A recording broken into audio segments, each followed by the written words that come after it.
La métropole de Grenoble vient en aide aux enquêteurs et met à leur disposition une cartographie des caméras de vidéosurveillance.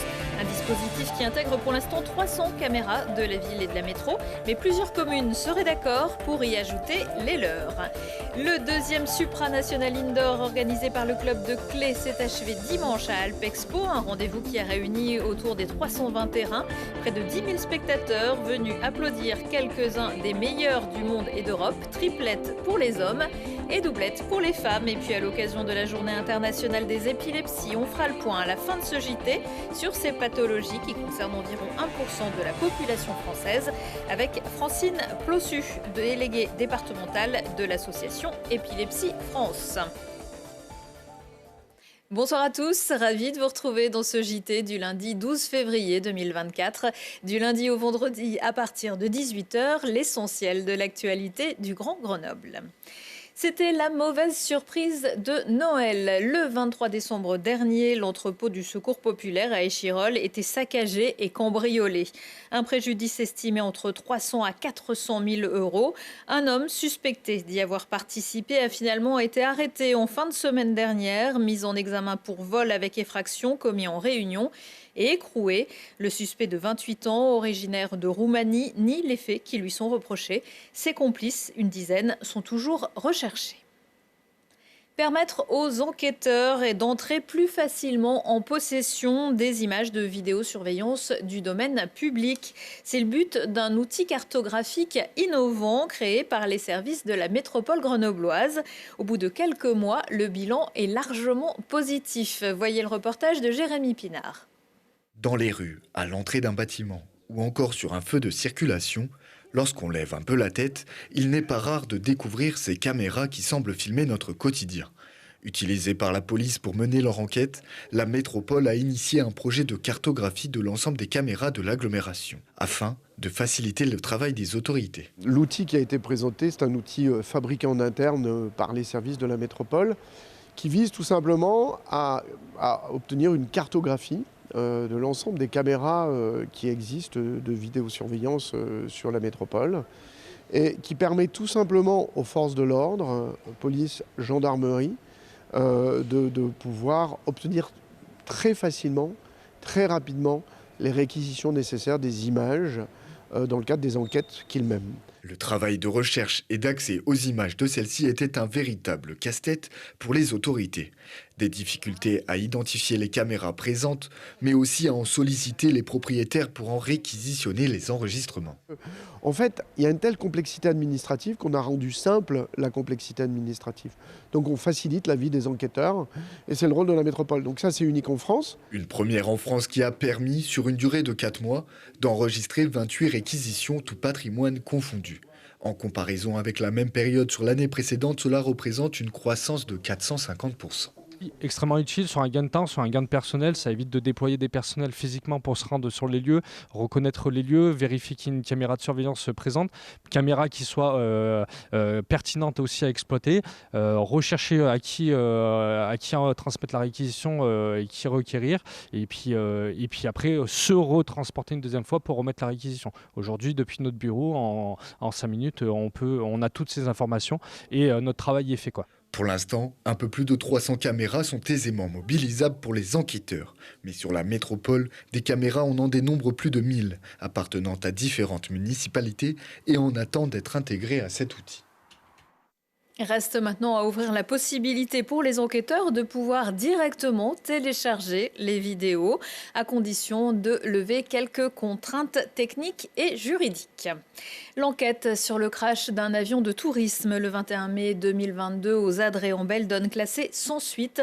Les gendarmes de la section de recherche des transports aériens ont identifié une addition de facteurs contributifs qui, pris séparément, n'auraient pas entraîné l'accident. Une température extérieure relativement élevée, des skis sous l'avion, un passager ajouté au dernier moment ou l'itinéraire choisi.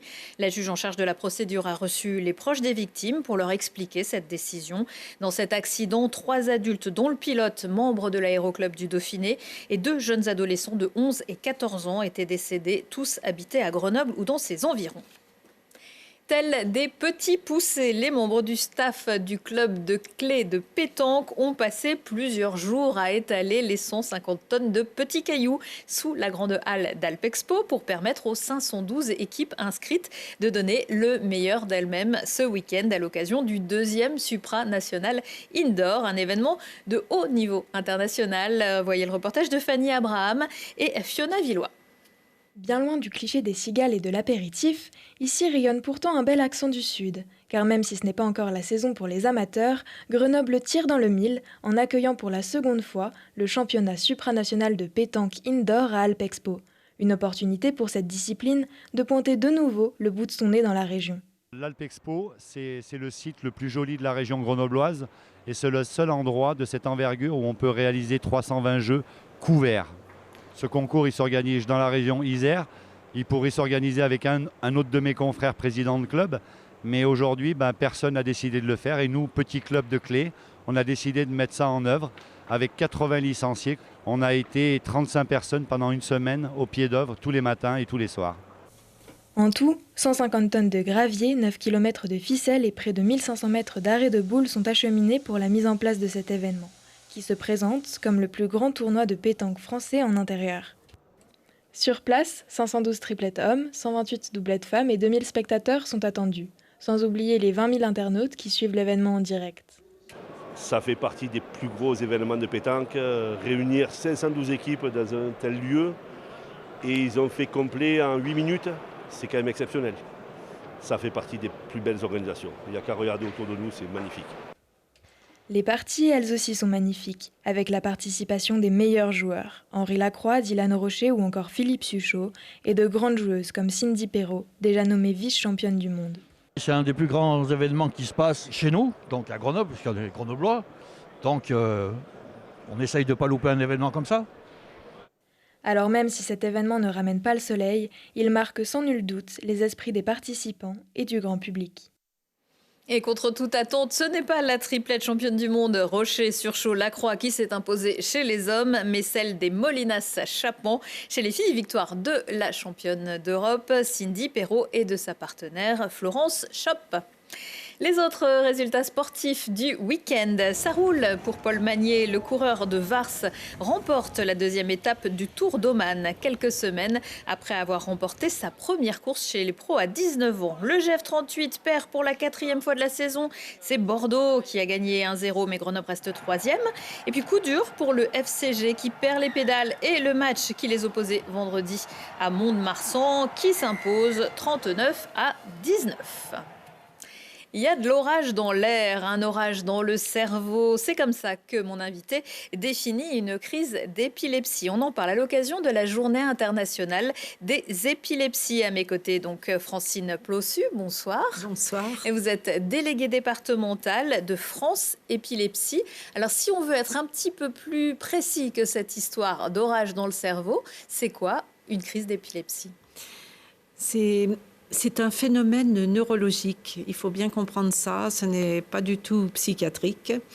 C'était un mythe aussi de prendre ça pour un problème psychiatrique. Donc un problème neurologique avec une hyper-synchronisation du fonctionnement des neurones du cerveau. Selon la localisation dans le cerveau, les symptômes sont très différents. Le grand public connaît la crise généralisée tonico-clonique avec des convulsions, mais les symptômes dépendent de la fonction du cerveau. Ça peut être des hallucinations visuelles, olfactives, auditives. Ça peut être aussi une paralysie transitoire d'un membre. Ça peut être aussi des phénomènes neurovégétatifs comme des vomissements. Voilà, d'où la difficulté aussi du diagnostic. Parce que ça peut être même une absence de quelques secondes. Tout à fait. Voilà, et donc il y a des cas plus graves et voilà, il y a autant de formes d'épilepsie presque que de personnes malades. Il y aurait combien justement de personnes touchées en France ? Environ 1%. C'est la 2e maladie neurologique après la migraine. Avec des situations très différentes et même quand on est enfant, l'épilepsie peut disparaître. Tout à fait. L'épilepsie de l'enfant peut disparaître à l'adolescence. Et puis, il y a des âges d'apparition de certains syndromes, c'est-à-dire que l'épilepsie peut être associée à d'autres pathologies. C'est ce qu'on appelle des syndromes. Syndrome de West, Lennox-Gastaut, Dravet. Et puis, il y a des épilepsies qui sont liées aussi aux causes, au traumatisme crânien, par exemple. Ça peut être lié à un AVC, ça peut être lié à une tumeur cérébrale, ça peut être lié aussi à des dysplasies qui sont des petites malformations vasculaires. L'épilepsie peut démarrer in utero et elle peut aussi arriver à tous les âges de la vie. Il faut savoir que chacun de nous peut faire une crise d'épilepsie sans être épileptique. On dit qu'on est épileptique quand on a fait plus de 2 crises non provoquées. Non provoquées, ça veut dire, par exemple, sans hypoglycémie, sans consommation d'alcool, sans facteur déclenchant vraiment qu'on peut identifier. Alors cette année, la thématique, c'est combattre les idées reçues. Je vais vous lister quelques-unes de ces idées reçues. Vous allez me dire si c'est vrai ou faux. Les crises d'épilepsie sont toujours impressionnantes. Alors on l'a vu un petit peu. Non. Pas toujours. Quand on parle des absences, par exemple, la personne a une rupture de contact pendant quelques secondes et ça peut passer tout à fait inaperçu. On peut avaler sa langue au cours d'une crise? Non. Ça n'arrive jamais, c'était aussi des idées d'autrefois. Et justement, les gens avaient tendance à mettre leurs doigts dans la bouche du patient pour tenir la langue. Il ne faut absolument pas faire ça, on peut se faire mordre. Oui, comme si on peut, voilà. Il ne faut rien faire face à une crise d'épilepsie convulsive. Il faut attendre que ça passe. Voilà, alors... si vous parlez d'une crise convulsive généralisée, où la personne chute, par exemple, on va quand même éliminer les risques autour d'elle, les objets contendants, enfin, si elle est dans une situation à risque, voilà. Ensuite, on va attendre la fin de la période des convulsions. On laisse la crise se dérouler. Et à la fin des périodes de convulsions, il y a une phase de coma. Une petite phase de coma, et là, on va mettre la personne en position latérale de sécurité pour justement qu'elle ne vomisse pas dans ses bronches, par exemple. Est-ce que l'épilepsie, c'est héréditaire? Parfois, rarement, ça peut. Est-ce qu'on peut suivre une scolarité normale et faire le métier qu'on souhaite faire? Pourquoi pas? Alors, dans les épilepsies, on parle des épilepsies, hein. Et donc, il peut y avoir des troubles neurocognitifs associés, notamment sur la mémoire, des troubles de l'attention, des troubles des apprentissages qui se dépistent par le bilan neuropsychologique. Donc, des fois, on n'a pas de troubles neurocognitifs et la scolarité pose aucun problème. Et des fois, ce sont ces troubles neurocognitifs, de même que la forme de la crise, qui peuvent être handicapants. Et dans ce cas-là, il faut adapter la scolarité. Il faut aussi rédiger un PAI.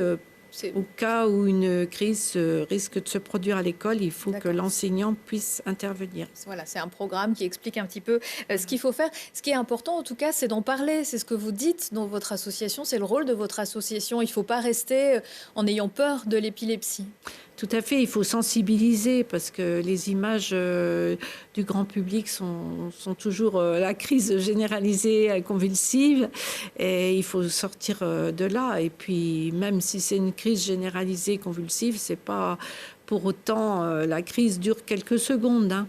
Si la crise dure plus de 5 minutes, il faut à ce moment-là appeler les secours, bien sûr. Mais on peut avoir une vie quasi normale, notamment avec les traitements qui existent. Oui, alors il faut savoir que 70% des gens sont équilibrés par un traitement, n'ont pas de troubles associés et peuvent mener une vie tout à fait normale.